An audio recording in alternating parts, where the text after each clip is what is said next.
2023학년도 6월 평가원 모의고사 기하 28분 문제입니다.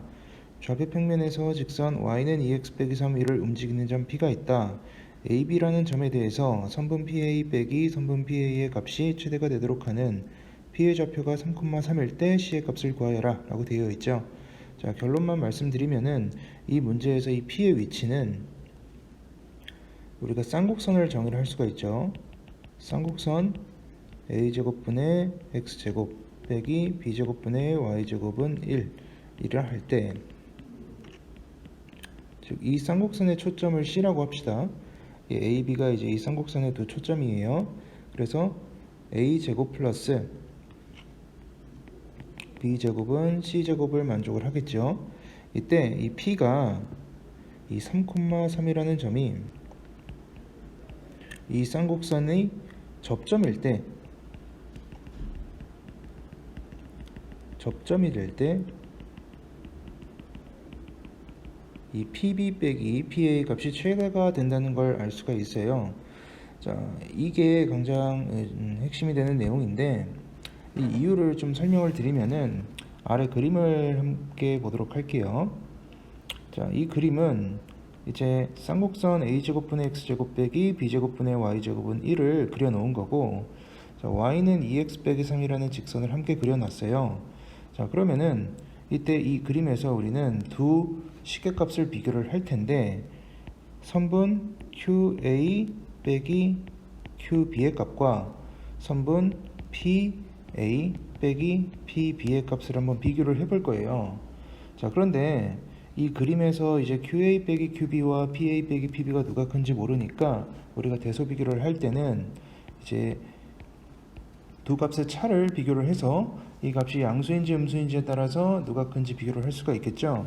자, 그러면은 이 값의 양수 음수 여부를 한번 확인해 볼게요. 자, QA의 길이는 PA와 PQ의 합으로 표현할 수가 있죠. 그래서 PA 플러스 PQ 마이너스 QB 마이너스 PA 빼기 PB가 되겠죠.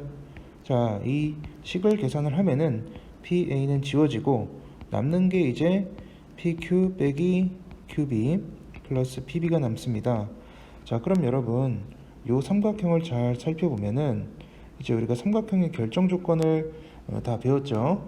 자, 그럼 이 삼각형에서 가장 긴 변의 길이가 QB예요. 가장 긴 변의 길이는 나머지 두 변의 길이 합보다 짧아야 된다는 성질이 있으니까, 자, 이 값의 크기는 양수가 될 수밖에 없을 거예요. 이게 양수가 되어야 삼각형이 제대로 만들어지겠죠. 자, 그래서 이 값이 양수이기 때문에 QA 빼기 QB와 PA 빼기 PB의 값을 비교했을 때 PA 빼기 PB는 QA 빼기 QB보다 항상 같거나 작다. 즉, 이 PA 빼기 PB의 값은 언제 최대가 되냐? QA 빼기 QB 값과 같을 때 최대가 된다. 즉, 이 Q는 쌍곡선 위의 점이기 때문에 이 Q가 어디에 있을 때? 이 쌍곡선의 접점에 위치할 때 이 QA 빼기 QB의 값이 PA 빼기 PB의 값과 같아지겠죠. 그래서 이 P의 위치는 항상 이 쌍곡선의 접점일 때 이 PA 빼기 PB의 값이 최대가 된다는 걸 알 수가 있어요. 그래서 우리는 이제 단순하게 이 사실만 알고 있는 상태에서 쌍곡선의 접점이 3,3이고 접선의 방정식이 주어져 있으니까 쌍곡선의 접선을 구하는 공식이 있죠.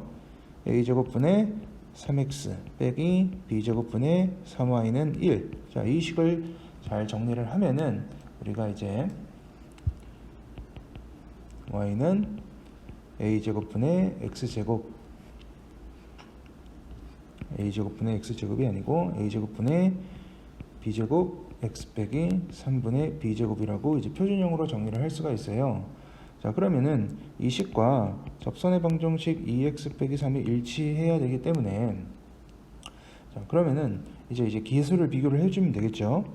a제곱분의 b제곱이 2이고 마이너스 3분의 b제곱이 마이너스 3이므로 우리가 여기서 이제 b제곱과 a제곱을 구해보면 a제곱은 2분의 9, b제곱은 9라는 값을 얻을 수가 있습니다. 자, 그럼 우리가 여기서 뭘 구하는 거죠? C의 값을 구해야 되니까, 자, 이 식에 집어넣으면은 a제곱 플러스 b제곱은 2분의 9 더하기 9이기 때문에, 자, 이 친구의 값은 2분의 27이 된다는 걸 알 수가 있어요. 따라서 양수 c의 값은 제곱근을 붙여주면은 2분의 3 루트 6이라는 값을 얻을 수가 있습니다. 따라서 28번의 정답은 1번 2분의 3 루트 6이 되겠습니다. 2023학년도 6월 평가원 모의고사 기하 29번 문제입니다. 초점이 F인 포물선 Y제곱은 8X 위에 점 P가 있는데 X축과 평행한 직선이 포물선과 준선과 만나는 점을 F'이라고 하고 F'을 초점 또 점 P를 꼭지점으로 하는 새로운 포물선을 그려서 Y제곱은 8X와 만나는 점 중 P가 아닌 점을 Q라고 한다고 했네요. 자, 이때 이 사각형 PF'QF의 둘레의 길이가 12일 때 색칠된 삼각형의 넓이를 구하는 문제네요. 자, 이때 단 P의 X좌표는 이보다 작고 P와 Q는 서로소다. 넓이를 구하면 되겠죠. 자, 그러면은 여러분이 익히 알고 있다시피 이제 이 Y제곱은 8X라는 포물선에서 PF의 길이와 PF'의 길이는 같다라는 걸 알 수가 있어요. PF의 길이를 선생님이 T라고 해보면은 PF'의 길이도 이제 T가 된다는 거 아실 수가 있죠. 자, 그 다음에 이제 P가 꼭지점이고 F'이 초점인 새로운 포물선의 준선을 한번 그려볼게요. 자, 준선을 한번 그려보면은 이런 식으로 X축의 수직인 방향으로 준선을 하나 그릴 수가 있겠죠. 자, 그러면은 이제 PF'의 길이가 T니까 P부터 이 새로운 준선까지 길이도 T가 된다는 걸 알 수가 있습니다. 자, 이렇게 구할 수가 있겠죠. 자, 그 다음에 여기서 선생님이 Q에서 F'을 지나는 이 수직인 직선까지 길이를 이렇게 여기를 U라고 한번 해볼게요. 자, 그러면은 여기서 F에서 Q까지 길이도 U라는 거를 우리가 알 수가 있습니다. 자, 이렇게 식을 쓸 수가 있겠죠. 자, 그러면은 이제 여기서 FQ의 길이가 U고, 자, 이 새로운 준선에서 한번 살펴보면은 Q부터 이 오른쪽 준선까지 길이, 자, 여기는 어떻게 되죠? 자, 이 윗변의 길이가 2t이기 때문에 이 밑에 있는 요 선분의 길이도 2t가 돼야 돼요. 근데 선생님이 왼쪽 이 선분의 길이를 u라고 했기 때문에 q부터 이 오른쪽 준선까지의 이 선분의 길이는 2t-u라고 볼 수가 있겠죠. 2t-u가 됩니다. 자, 그러면은 q부터 이 오른쪽 준선까지 길이가 2t 빼기 u이면 q부터 f'까지의 길이도 여기도 2t 빼기 u라고 볼 수가 있겠죠. 자, 이렇게 이 사각형의 네 변의 길이를 t와 u에 대한 식으로 나타냈어요. 자, 그러면은 이제 이 식에서 이 사각형의 둘레의 길이는 t 플러스 2t 빼기 u 플러스 u이기 때문에 자, 얘는 4t가 되는데 문제에서 둘레가 10이라고 나와 있으니까 t의 값은 3이라는 걸 알 수가 있습니다. 자, t의 값은 3이다. 자, 그리고 f의 좌표가 지금 2,0이 되겠죠. 초점이 2,0이고 p의 좌표가 우리가 구할 수가 있을 거예요. 자, 그러면은 t의 값이 3이기 때문에 이 p의 x좌표는 3에서 준선까지 길이가 마이너스 2, 준선까지 길이도 2이기 때문에 t에서 2를 빼서 p의 x좌표는 1이라는 걸 알 수가 있어요. 자, 그래서 p는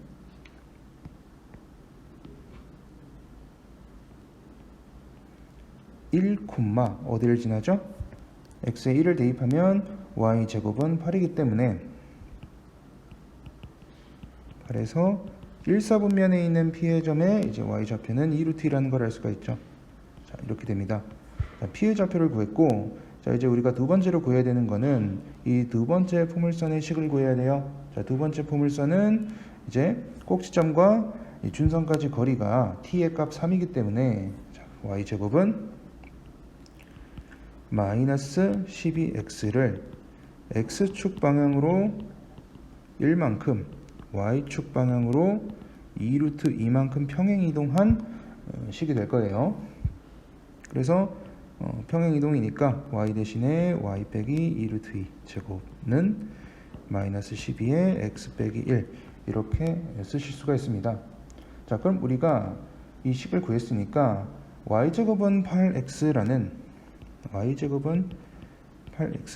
기존에 있는 포물선과 연립을 하면은 이제 q의 x좌표를 구할 수가 있어요. 자, 그래서 q의 x좌표를 이 연립방정식을 풀어보면은 q의 좌표를 우리가 이렇게 구할 수가 있습니다. 자, 25분의 1, 마이너스 5분의 2 루트 2가 됩니다. 계산 과정은 생략을 할게요. 연립방정식은 여러분이 전개를 해서 대입법으로 풀어보실 수가 있습니다. 자, 그러면은 우리가 q의 좌표를 구했기 때문에 이 f'pq의 넓이는 밑변의 길이가 t의 값이죠. 3이고 높이 값은 이제 p의 y좌표인 2 루트 2에 q의 y좌표의 절대값 5분의 2 루트 2를 더한 5분의 12 루트 2가 이 삼각형의 높이라고 볼 수가 있습니다. 따라서 이 삼각형의 넓이는 3 곱하기 5분의 12 루트 2 곱하기 2분의 1을 해서 자, 이거 계산하면은 5분의 18 루트 2라고 계산을 하실 수가 있습니다. 자, 그러면은 이제 P와 Q의 합은 18 더하기 5가 돼서 23이 되겠죠. 따라서 P 더하기 Q의 값은 23이다. 포물선의 성질을 잘 이해하고 둘레를 이용해서 T의 값만 잘 구할 수 있으면 그 뒤로는 이제 쭉쭉 계산 가능하실 거예요. 자, 이렇게 마무리하도록 하겠습니다. 2023학년도 6월 평가원 모의고사 기하 30번 문제입니다. 좌표 평면에서 한 변의 길이가 4인 정육각형의 변위를 움직이는 점 P가 있고 C를 중심으로 하고 반지름의 길이가 1인 원위를 움직이는 점 Q가 있다. 이때 PQ와 실수 K가 있는데 새로운 점 X를 다음과 같이 정의를 합니다. 자, 가조건을 보면은 벡터 CX가 2분의 1 CP 더하기 CQ와 같고 자, 나조건을 보면은 XA 벡터, XC 벡터, EXD 벡터의 합이 KCD 벡터와 같다라고 되어 있네요. 자, 이런 문제들의 특징은 이렇게 식을 보기만 해서는 도대체 뭘 구해야 되는지 알 수가 없죠. 이거를 조금 정리를 해봐야 될 것 같아요. 자, 일단 가조건을 이용해서 X가 가질 수 있는 대략적인 위치를 구해봐야 되는데 자, 이 가의 우변을 보면은 CP라는 벡터와 CQ라는 벡터의 합으로 표현을 했다고 그랬으니까 자, CP 벡터는 어떻게 될까요? P가 이 육각형 위를 움직이기 때문에 자, 선생님이 이렇게 이 육각형을 이런 식으로 보조선을 그어서 쪼개 보도록 할게요. 자, 이렇게 하나 긋고 여기도 이렇게 하나 긋고 마지막으로 대각선 이렇게 그어주면은 이제 육각형이 정삼각형 6개로 쪼개졌죠. 자, 근데 이 가의 우변의 CP 앞에 개수가 2분의 1이기 때문에 CP 벡터의 2분의 1의 크기를 갖는 벡터가 이제 2분의 1 CP 값이 되겠죠. 자, 그러면은 이 2분의 1 CP 이 벡터가 가질 수 있는 값은 이 정육각형의 한 변의 길이가 4이기 때문에 자, 한 변의 길이가 2인 정육각형을 C를 꼭지점으로 해서 이렇게 하나 그려보도록 할게요. 자, 이렇게 파란색 선생님이 그린 새로운 정육각형 위에 2분의 1 CP 벡터가 위치할 거예요. 자, 그 다음에 이 벡터와 CQ 벡터를 이제 더하라고 했으니까 자, CQ 벡터에서 이 Q는 C를 중심으로 하고 반지름의 길이가 1인 원이기 때문에 자, 그러면은 이 두 벡터를 더해주면은 이 CP 벡터가 가질 수 있는 이 X의 위치는 우리가 어떻게 구할 수가 있냐면 자, 이 파란색 정육각형 위에 있는 점을 중심으로 하는 반지름이 1인 원을 우리가 그려볼 수가 있겠죠. 자, 이런 식으로 우리가 자취를 나타낼 수가 있어요. 자, 이런 식으로 반지름의 길이가 1인 원을 이 육각형을 둘러싸도록 자, 이 안쪽에도 이런 식으로 자취를 이제, 나타낼 수가 있습니다. 자, 약간 조금 여러분이 생각을 해봐야 되겠죠. 자, 이렇게 그림을 이런 식으로 그려보면은 이 빨간색 도형 위에 있는 빨간색 점들이 전부 다 이제 X가 위치할 수 있는 자취라고 보시면 될 것 같아요. 이제 이 파란색 점은 2분의 1 CP. 이 파란색은 2분의 1 CP의 끝점이 되겠고, 이 빨간색 점, 이 빨간색으로 그려진 도형 위의 점은 이제 CX라는 벡터의 끝점이 위치하는 점들이 되겠죠. 자, 그럼 이제 가조건을 통해서 X가 이 도형에서 대략적으로 어디에 위치해야 되는지 파악할 수가 있습니다. 자, 그 다음 나조건을 조금 분해를 해볼 건데요. 나조건이 굉장히 어렵게 되어 있는데, 자, 나조건에 자, XA 벡터가 있는데, XA 벡터는 두 벡터의 차로 표현할 수가 있겠죠. 자, 어떻게? XA 벡터는 CA에서 CX를 뺀 벡터가 되고, XC 벡터는 이제 마이너스 CX 벡터가 되겠고, 그리고 두 배의 XD 벡터는 두 배의 CD 마이너스 CX 벡터가 된다. 이렇게 표현할 수가 있겠죠. 자, 이거를 전부 다 더해 볼까요? 이걸 전부 다 더해 보면은 CA 벡터 더하기 2 CD 벡터 그리고 마이너스 4 CX 벡터가 자, 우변 KCD 벡터와 같다. 자, 이렇게 표현할 수가 있겠죠. 자, 그러면은 여기서 이제 두 번째 항을 우변으로 이항하면은 CA 벡터에서 4배의 CX 벡터를 빼주면은 K-2의 CD 벡터가 된다. 자, 이렇게 식을 나 조건을 정리를 할 수가 있습니다. 자, 그럼 이 그림을 통해서 이 CD 벡터와 CA 빼기 4CX 벡터가 상수배로 일치한다는 말은 이 CD 벡터와 좌변 벡터의 방향이 어떻게 된다는 거죠? 방향이 일치한다는 얘기겠죠. 그죠? 자, 그러면은 이 문제에서 CA 벡터는 어디가 되죠? CA 벡터는 C에서 A까지 수직으로 올라가는 방향의 벡터가 되겠고, CD 벡터는 이제 C에서 오른쪽으로 요 방향의 벡터가 될 거예요. 자, 그럼 CA 벡터에서 CX 벡터를 4번을 뺐을 때 방향이 CD 벡터와 일치해야 된다. 자, 그러면은 X가 어디에 위치해야만이 방향을 일치시킬 수가 있을까요? 자, 그것은 바로 이 빨간색 도형의 중심을 지나는, 자, 이런 중심점들을 지나는 보조선, 보조 직선을 한번 그려볼게요. 자, 이런 식으로 그려보면은 이 보조 직선과 이 빨간색 점들이 만나는 지점 보이시나요? 자, 이 지점, 이 지점, 이 지점, 이 지점. 이 지점에 이제 X 점이 존재할 때 이 CA 벡터에서 CX 벡터를 4번을 빼준 방향이 CD 벡터와 일치하게 되겠죠. 자, 그러면은 이때 방향이 일치하게 될 때 CX 값의 크기의 최대 최소 값을 구해보면은 X가 어디에 있을 때 CX가 최대가 되죠? 자, X가 바로 여기 1번에 있을 때 최대가 되고, 최소 값은 여기 2번에 있을 때 이제 CX의 크기가 최소가 될 거예요. 자, 그럼 최소 값을 먼저 구해보면은 2번에 X좌표가 있을 때, 2번에 X점이 있을 때 CA 벡터에서 CX 벡터를 4번 빼주면은 어떻게 되죠?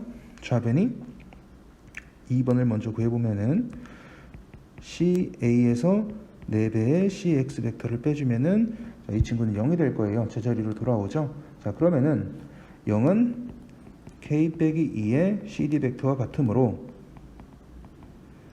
CX의 크기가 최소가 될 때, CX의 크기가 최소가 될 때 K 값은 2이다. 자, 이렇게 한 가지 K 값을 구할 수가 있고요. 자, 그럼 이제 두 번째로 1번일 때, 자, 1번, X가 1번 점에 위치할 때는 자, 1번에서 아랫방향으로 수선을 내리면은 D와 일치하게 되겠죠. 자, 그래서 CD의 길이가 4기 때문에 CA 벡터에서 CX 벡터를 4번 빼주면 어떻게 될까요? 자, CA 벡터를 밑에 이렇게 그려보면은 CA 벡터, 자, 여기서 CX 벡터를 1번, 2번, 3번, 4번을 빼주면은 이런 방향의 벡터가 만들어지겠죠. 자, 이 방향의 벡터의 크기를 어떻게 구할 수가 있을까요? 자, 이 벡터의 크기가 밑변의 길이가 지금 4인 벡터를 4개를 합성을 했기 때문에 자, 이 CX의 크기는 16이라는 걸 우리가 유출을 할 수가 있습니다. 자, 그러면은 이때 CA에서 4CX를 뺀 벡터의 크기는 0이 아니겠죠. 자, 이 벡터의 크기는 마이너스 얼마가 되죠? 마이너스 4의 CD 벡터가 되겠죠. CD 벡터의 크기가 4이기 때문에 방향이 반대로 됐고 4에서 16이 됐으니까 4배가 됐다는 걸 알 수가 있어요. 그래서 이때 마이너스 4와 K-2를 비교해주면은 이때 K 값은 마이너스 2가 된다라는 걸 알 수가 있습니다. 자, 그래서 X점이 2번에 위치할 때는 이때는 이제 절대값 CX가 최소일 때, 자, 1번에 위치할 때는 절대값 CX가 최대일 때, 자, 이때 각각 K 값이 4, 이때는 마이너스 2. K는 2와 마이너스 2가 되겠죠. 자, 그래서 알파와 베타의 제곱의 합을 구하라고 했으니까 2의 제곱과 정답은 2의 제곱과 마이너스 2의 제곱을 더해서 8이라는 값을 얻을 수가 있습니다.